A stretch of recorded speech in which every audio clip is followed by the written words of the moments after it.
കോതമംഗലം നെല്ലിക്കുഴിയിൽ താമസിക്കുന്ന 6 വയസ്സുകാരുടെ മരണം കൊലപാതകമെന്ന് സ്ഥിരീകരണം.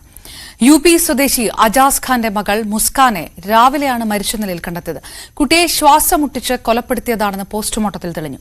മാതാപിതാക്കളെ കോതമംഗലം പോലീസ് ചോദ്യം ചെയ്യുകയാണ്. വിവരങ്ങളുമായി ടോം കുര്യാക്കോസ് ചേർന്നു. ടോം, പ്രാഥമിക നിഗമനം ഏത് തരത്തിലാണ്? ആരാണ് സംശയത്തിന്റെ മുന്നിൽ നിൽക്കുന്നത്? പോലീസ് എന്തെങ്കിലും സൂചനകൾ നൽകുന്നുണ്ടോ? അപർണ, കോതമംഗലം നെല്ലിക്കുഴിക്ക് സമീപം ഇരുമലപ്പടിയിൽ താമസിക്കുന്ന UP സ്വദേശി അജാസ് ഖാന്റെ മകൾ മുസ്കാൻ ഇന്ന് രാവിലെയാണ് മരിച്ച നിലയിൽ കണ്ടെത്തിയത്.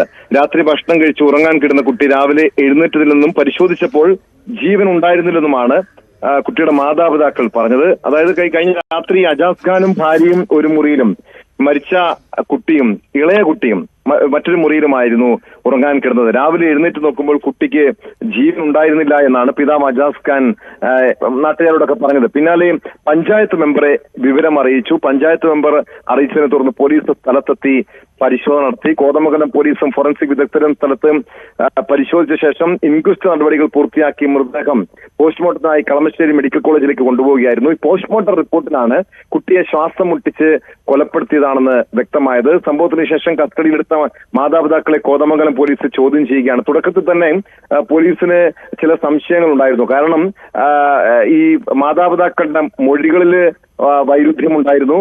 മാത്രമല്ല ഈ ഒരു കുട്ടിക്ക് മറ്റു രീതിയിലുള്ള പ്രശ്നങ്ങൾ ഉണ്ടായിരുന്നില്ല.